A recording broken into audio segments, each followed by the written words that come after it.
Okay, I just have the M42 in the field of view of this SkyWatcher Max Vision 150 Maksutov using the Max Vision 68°34 millimeter eyepiece. View is excellent, first class. I can easily split the trapezium in the heart of the M42. At the same time, I just want to tell you that the difference between this Max Vision and this eyepiece LET, which came with the SkyWatcher telescope, is between splitting the trapezium, clearly seeing it pinpoint stars, and not seeing it at all, or seeing something more like a lump of fuzzy light. I can say, look at the outward position I put the telescope mount. This is the Dobsonian one from the Heritage 130, and this is rock solid. I put it in a very awkward position. I've tapped it, did everything to it. Not much shaking on the image. I cannot show it because this camera is not very sensitive to show the dim light of the M42, but that is amazing. I'm surprised how clear and how stable is this mount for this Maksutov telescope. And when I was looking to the Sirius, the brightest star in the sky, of course not in the space, and this was because it was very low from the British Isle. It was passing through the light of it was passing through the branches of the trees.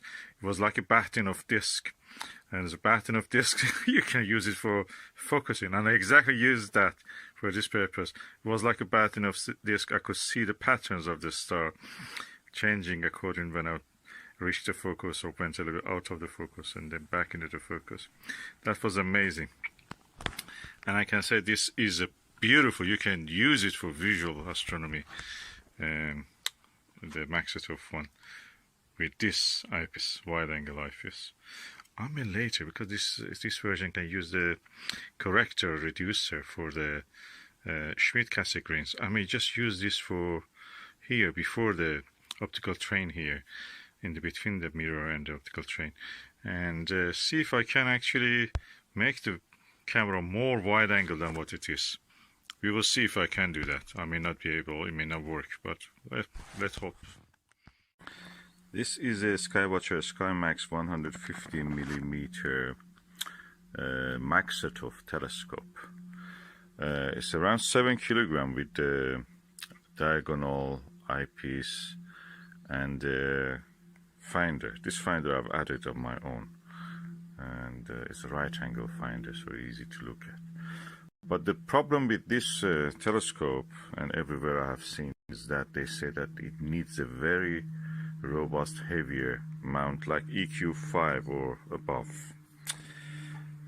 I read in one of the astronomy forums that actually you can use the tripod for a SkyWatcher flex tube, Dobsonian mount. I'll show you the telescope itself, the box of it. You will remember. That's the telescope I'm referring to. And for the International Year of Astronomy 2009, a special edition. This Dobsonian mount here that you can see at the center is the one I'm using. I must say it looks quite impressive on this mount. And the only worry is that will it actually take a long time to dampen the vibrations that happen when you touch the telescope or a mount, or can it do it quick enough in under 4 seconds, sorry. Okay, as you can see, I can turn the mount, I can move the tube up and down. It's quite a heavy beast. It's beautiful, and Yeah, I may have found the solution for this, the mount of this telescope. The thing is that when you have a telescope, a heavy weight, anything, at a height, that introduces vibration naturally. So if you get it lower, the vibration will be reduced. The height of it is less. So let's hope that this will work. Okay, this is the eyepiece that came with this telescope. It's lightweight, but it's 2-inch. So the good thing about this also is that this is 2-inch, the barrel and the diagonal. So let me install it and see how it is. The eyepiece is lightweight. This one is lightweight. I have heavier than that, with half a kilo or more. So it's better to use a lightweight one just to see how it is. Okay, I've now installed the eyepiece. And of course I have to remove the lens cap, the front cap. You can take a look here. The telescope is not balanced at this stage, so I'm going now to move it along so to make it a little bit balanced. Okay, the eyepiece added some weight to it, so I had to balance it. I moved it slightly toward this direction, so the weight in this direction will be equal to the weight this direction. That's the fulcrum, the center of the gravity, you can call it also. And hopefully that will stay, so I can move it up and down, and to the left and right. So let me target something. Actually, I'm quite impressed by the performance at this stage, because this tube, as you know, Maksutov needs to be cooling down, climatized, as they say, acclimatized. So, because this side of it is enclosed, there's a meniscus here, and this side of it is a mirror and a casing, and this side of it is a tube. Okay, there is convection currents inside of it. Maybe is a different temperature to the outside environment until they reach the equilibrium, which takes around anything between half an hour to 1 hour. They will have some convection currents inside it. So what will happen is that you will see some turbulence, and it's a telescope, large telescope. Air turbulence will be magnified in whatever it is.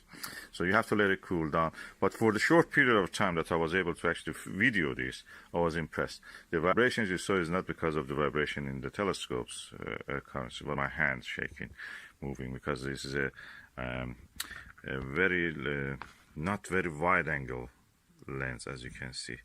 The eye pupil is quite small, and so I'm impressed. What I'm impressed more than anything else is the focuser in this telescope, how good it is, how smooth it is to turn it. So nice feeling in this. This looks almost like that 48-inch Palomar Maksutov that they have there. They're using it. It's really quite respectful scientific instrument. And okay, I will invest eventually probably in one good mount for this, but at the moment that's perfect. That works with this ultra-azimuth mount. And as a tabletop telescope, you cannot probably use it all the time inside the house, because you will never reach the, you waste your energy, of course, you can see that. But for the short distance that I'm looking at that hedge, it actually was giving me a good view. And of course, if there isn't a moon or anything outside, I can watch with this. So far, so good. Solution for a big problem found. A cheap Dobsonian mount will do the job. Okay, I've now installed my Max Vision 68 degrees 34 millimeter eyepiece. There's a very wide viewing angle. I was really impressed with the image quality on this one. I'm holding the camera. I'm looking forward. That shows the difference between a cheap eyepiece and a good quality eyepiece.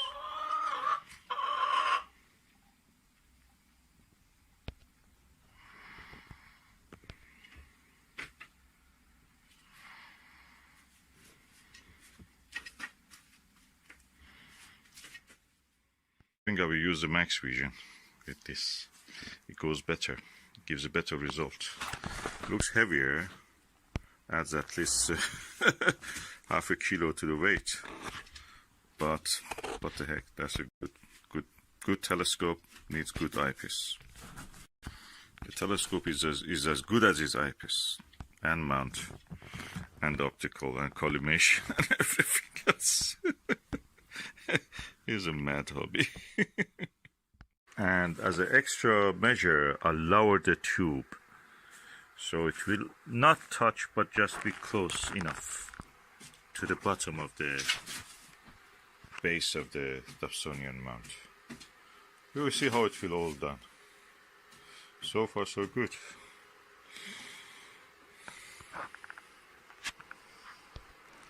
It's a big scientific instrument.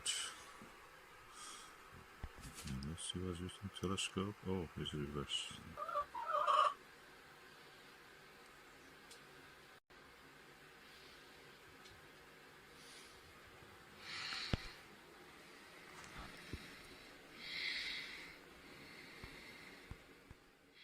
And as an extra measure, I lowered the tube so it will not touch but just be close enough to the bottom of the base of the Dobsonian mount.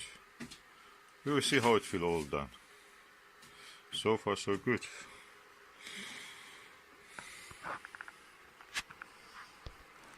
It's a big scientific instrument. Let's see what's written. Telescope. Oh, it's reverse.